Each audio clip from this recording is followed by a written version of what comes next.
Sa mundo ng kasuotan at moda, kakaunti lamang ang mga tatak na nagawang tumawid mula sa pagiging simpleng produkto tungo sa pagiging isang pandaigdigang simbolo ng kultura, kasaysayan at pagkakakilanlan. Isa sa mga pinakakilala at pinakamatatag na halimbawa nito ay ang Levi's. Kapag binanggit ang salitang maong, halos otomatikong pumapasok sa isipan ng marami ang pangalang Levi's. Hindi lamang ito dahil sa kalidad ng kanilang produkto kundi dahil sa malalim na kasaysayan at impluwensya nito sa lipunan. Ang Levi's ay hindi lamang pantalon. Ito ay representasyon ng paggawa, pakikibaka, rebelyon, kabataan at pagbabago ng panahon. Sa video na ito, tatalakayin natin ang masinsinan ng pinagmulan ng Levi's kung kailan at paano ito nagsimula, ang pagkakadiskubre at pagunlad ng telang maong, kung sino si Levi Strauss at kung sino ang nagmamayari ng kumpanya, kung bakit ito sumikat at nanatiling malakas sa kabila ng matinding kompetisyon. Nagsimula ang kwento ng Levi's noong kalagitnaan ng ika-19 na siglo, isang panahong puno ng pagbabago at oportunidad sa Estados Unidos. Noong 1853, kasagsagan ng California Gold Rush, libu-libong tao ang dumayo sa California upang maghanap ng ginto at umaasang magbabago ang kanilang buhay. Isa sa mga ito ay si Levi Strauss, isang imigranteng Hudyo na ipinanganak noong 1829 sa Bavaria, Germany. Lumaki siya sa isang pamilyang mahirap at bata pa lamang ay nasanay na siya sa pagtitinda at pagtatrabaho. Matapos mamatay ang kanyang ama, lumipat si Levi Strauss sa Estados Unidos upang samahan ng kanyang mga kapatid at maghanap ng mas magandang kapalaran. Sa simula, hindi pantalon ang kanyang negosyo.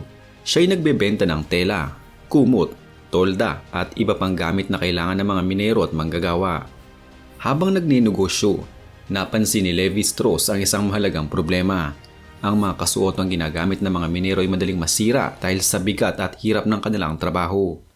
Ang pagmimina ay nangangailangan ng matibay na kasuotan na kayang tumagal sa alikabok, putik, bato at araw-araw na pisikal na gawain. Dahil dito, nagsimula siyang gumamit ng mas makapal at mas matibay na tela upang makagawa ng pantalon na mas angkop sa ganitong uri ng trabaho. Dito pumasok ang paggamit ng denim, isang telang kilala sa tibay at lakas. Ang denim ay may pinagmulan sa Europa, partikular sa France. Ang pangalan nito ay nagmula sa salitang serge de Nimes, isang uri ng tela na unang ginawa sa lungsod ng Nimes. Ang telang ito ay sinasabing hinabi sa paraang tuwil na nagbibigay dito ng kakaibang tibay at resistensya sa pagkasira. Noong una, hindi pa ito kulay asul. Ang asul na kulay ng maong ay naging pamantayan lamang ng gamitin ng indigo dye, isang natural na tina na hindi agad kumukupas at mahusay magtago ng dumi. Ito ay naging praktikal para sa mga manggagawa na hindi kayang maglaban ng damit ng madalas. Isang mahalagang bahagi ng kasaysayan ng Levi's ay ang pakikipagtulungan ni Levi Strauss kay Jacob Davis, isang mananahi na nakabase sa Nevada. Si Davis ang unang nakaisip ng paggamit ng mga metal rivet sa mga bahagi ng pantalon na madaling mapunit tulad ng mga sulok ng bulsa. Ang ideyang ito ay lubhang praktikal at epektibo, ngunit wala siyang sapat na pera upang mag-patent ng imbensyon. Dahil dito, lumapit siya kay Levi Strauss upang humingi ng tulong. Noong 1873, magkasama nilang nakuha ang patent para sa pantalon na may rivets at dito'y sinilang ang kauna-unahang blue jeans sa kasaysayan. Ang taong ito ang opisyal na kinikilalang simula ng Levi's bilang isang natatanging produkto.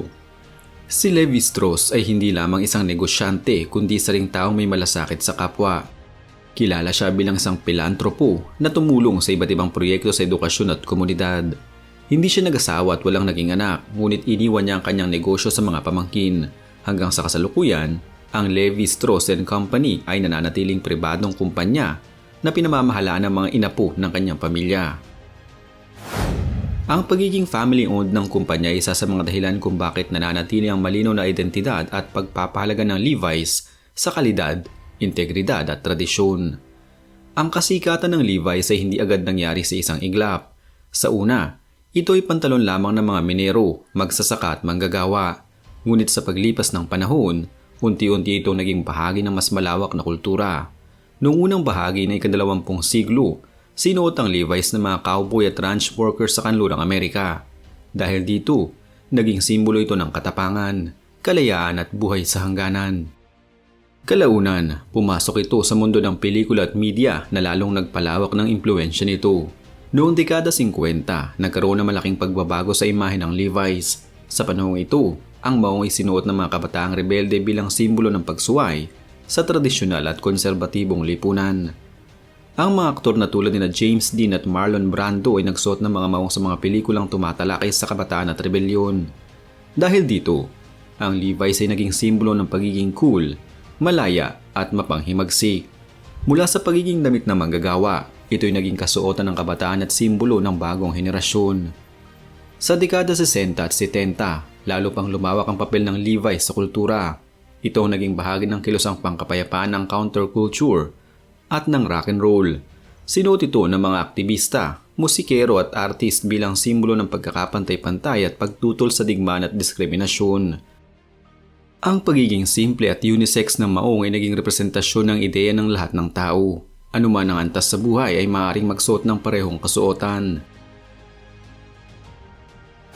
Isa sa mga dahilan kung bakit hindi madaling matalo ng ibang brand ang Levi's ay ang malalim nitong ugnayan sa kasaysayan at sa emosyon ng mga mamimili. Ang Levi's ay hindi lamang nagbebenta ng produkto kundi ng kwento at pamana. Ang bawat tahi, disenyo at logo ay may kahulugan at pinagmulan. Bukod dito, kilala ang Levi's sa mataas na kalidad ng materyales at paggawa. Maraming mamimili ang naniniwala na ang isang pares ng Levi's ay pangmatagalan at mas matibay kumpara sa mas murang alternatibo.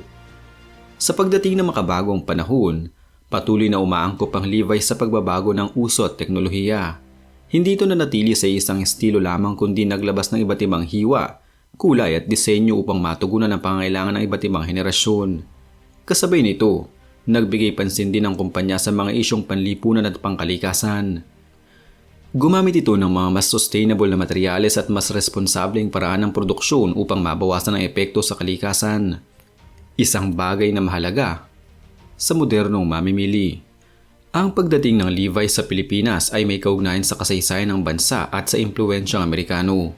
Matapos ang pananakop ng Estados Unidos at lalo ng pagkatapos ng ikalawang digmaang pandaigdig, unti-unting pumasok ang mga produktong Amerikano sa lokal na merkado. Ang maong ay unang nakita bilang banyaga at mamahaling kasuotan. Ngunit kalaunan ay tinanggap ito ng mga Pilipino dahil sa tibay at praktikalidad. Sa pag-usbong ng urbanisasyon at pagbabago ng lifestyle, naging bahagi ang Levi's ng pang-araw-araw na kasuotan ng maraming Pilipino. Sa kasalukuyan, sikat pa rin ang Levi's sa Pilipinas, bagamat naharap ito sa matinding kompetisyon mula sa fast fashion at mas murang lokal na brand. Nananatili ang Levi's bilang simbolo ng kalidad at orihinalidad. Marami pa ring Pilipino mas pinipiling bumili ng Levi's dahil sa tiwala sa tatak at sa paniniwalang ito ay sulit sa presyo. Sa pamamagitan ng mga mall stores, online platforms at marketing na nakatuon sa kabataan, patuloy na pinapalakas ng Levi's ang presensya nito sa lokal na merkado. Sa pandaigdigang antas, ang Levi's ay nananatiling isa sa pinakakilalang brand ng denim. May operasyon ito sa mahigit 100 bansa at patuloy na kinikilala bilang inventor ng blue jeans. Bagamat duman ito sa mga hamong tulad ng pagbabago ng uso, globalisasyon at kompetisyon mula sa mas murang produkto, nagawa nitong manatiling relevant sa pamamagitan ng pagbabalik sa klasikong disenyo at pagpapalakas ng koneksyon sa kasaysayan nito. Ang Levi's ay patuloy na nakikita bilang kombinasyon ng tradisyon at modernidad. Sa kabuuan, ang Levi's ay higit pa sa isang simpleng tatak ng kasuotan. Ito ay isang buhay na bahagi ng kasaysayan ng paggawa, kultura at lipunan. Mula sa mga minero ng California hanggang sa mga kabataan sa Pilipinas at sa iba't ibang panig ng mundo, ang Levi's ay patuloy na nagiging saksi at kalahok sa pagbabago ng panahon. Ang tibay nito ay hindi lamang nasusukat sa tela kundi sa kakayahan nitong manatiling mahalaga at makabuluhan sa bawat henerasyon. Sa harap na patuloy na pagbabago ng moda at teknolohiya, malinaw na ang Levi's ay mananatiling isang haligi ng industriya, isang tatak na hindi madaling malimutan at lalong hindi madaling mapantayan.